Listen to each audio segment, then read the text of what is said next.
In the Howard-Suamico School District, we are committed to working with parents and community to ensure that our students have the knowledge and skills to succeed in a changing world. I've got a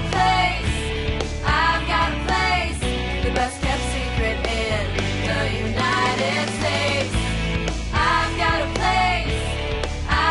place, Howard meets Suamico, with open arms and grace. Think creatively and critically. Develop skills to solve local and global problems individually and in groups. Demonstrate originality and inventiveness. Create and produce high-quality products. Set goals and work toward improvement and achievement for self and society. Collaborate with others. Interact in a respectful, productive manner. Adapt to various roles and responsibilities. Practice citizenship and personal responsibility. Practice legal and ethical behavior. Participate effectively with respect to rights and responsibilities. Seek to understand diverse perspectives. Connect themselves and their learning to the real world. Communicate clearly. Identify key ideas and details when reading and listening to information. Articulate thoughts and ideas effectively using oral, written, and nonverbal communication skills in a variety of forms and contexts. Technology will get us there. Technology is a critical and defining element of 21st century teaching and learning. The use of technology and increasing proficiency with multiple tools will be integrated in the practice and development of 21st century skills and understandings. In an economy driven by imagination, creativity, and innovation, and a society facing complex business, political, scientific, technological, health, and environmental challenges, the ingenuity, agility, and skills of the American people are crucial to the United States standing as an international leader. Ken Kay, President of the Partnership for 21st Century Skills.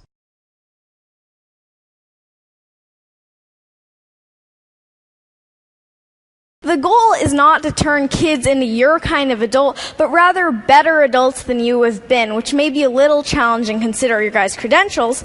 But the way progress happens is because new generations and new eras grow and develop and become better than the previous ones. It's the reason we're not in the dark ages anymore. No matter your position or place in life, it is imperative to create opportunities for children so that we can grow up to blow you away.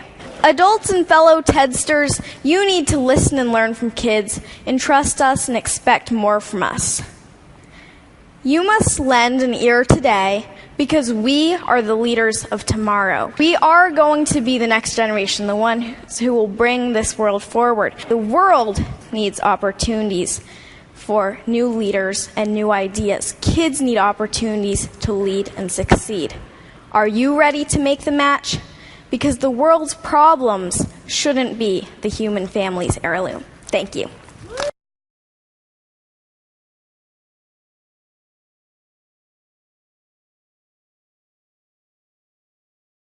Now, what's really bothersome about this is if you pay attention to the questions they're asking. If you think about the hallmark of learning, it all starts with a good question. A good question can lead somebody on a lifelong journey of learning.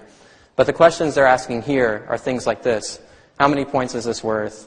How long does this paper need to be? And what do we need to know for this test? Which are actually all limits to learning. They're actually asking you to tell them, how much do I need to learn? Because I don't want to learn too much, And those are really devastating questions to hear as a teacher. And I sort of think of this as the crisis of significance. It's where students are sort of, grasping and trying to find the meaning and relevance in their education. They're not finding it. They think it's just a game, getting the high score and things like that. And meanwhile, there's something in the air, literally something in the air, floating all around them, and it's only been there for the last 10 years or so, and it happens to be virtually the entire body of human knowledge is actually floating in the air all around them as we lecture to them. And it seems to me that means that we should change up a little bit about how we're lecturing to them. This entire mediascape is actually floating in the air all around them. We know this because they're Facebooking in it, and they could be doing something else in it. We could be engaging them in a different way. What's really interesting about this information floating all around the room is that it completely annihilates all these assumptions about information. This idea that information is scarce, certainly out the door.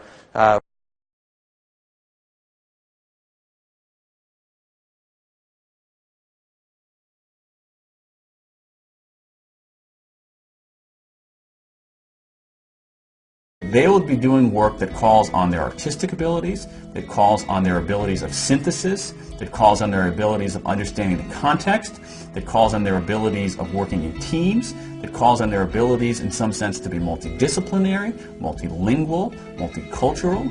So the coin of the realm is not memorizing the facts that they're going to need to know for the rest of their lives.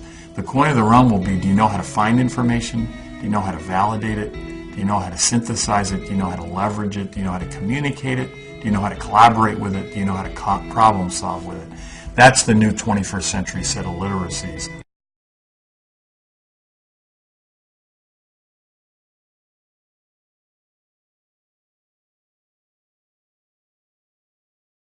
We're certainly going to start to figure out that learning is about sharing information effectively, discussing information, critiquing information, creating information, and not just creating information, but actually creating meaningful connections between all of this massive information that's now upon us. That's what learning is really all about. It's about those meaningful connections. It's ultimately creating that significance that our students are lacking. And so the question then becomes, the question that guides us as educators has to be, how can we create this significance? How can we create meaningful connections? And most importantly, how can we create students who can create meaningful connections?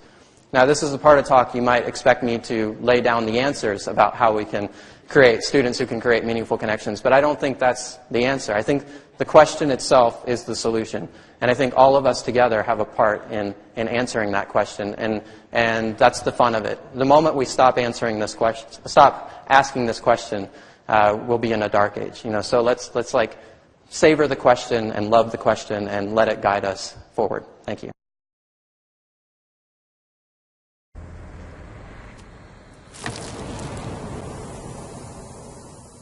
Evolutionary change always starts in small ways.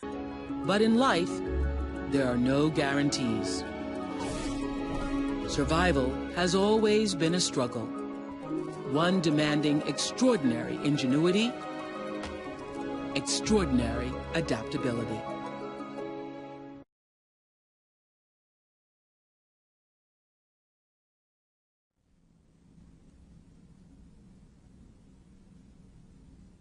The U.S. Department of Commerce ranked 55 industry sectors by their level of IT intensiveness. Education was ranked number 55, the lowest, below coal mining. For the last 100 years, we've used the industrial narrative. Schools are like factories. It's an administrative process. It's about control and order. The kids are having a much more stimulating and rich environment outside of schools than they are in school.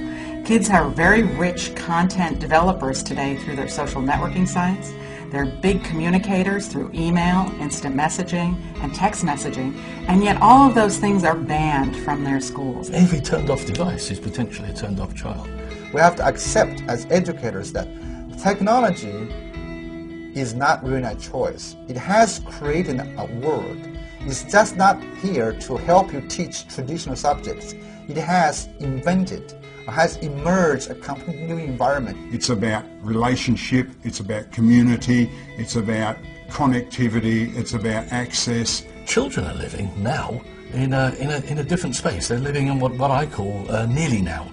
And nearly now is that space that they text in, that space that they update their Facebook entries in, the space that they Twitter in, the space that is not quite synchronous. Now, it's a really interesting space because it's not adversarial, it's not pressured.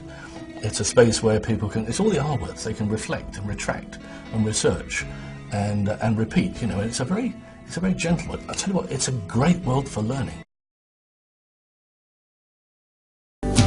She said kids are changing, any fool can tell, and the ways that you teach them have to change as well. You might not like it cause we grow up fast, but prepare us for the future and not your past. There's not 1 minute to burn. I need my teachers to learn.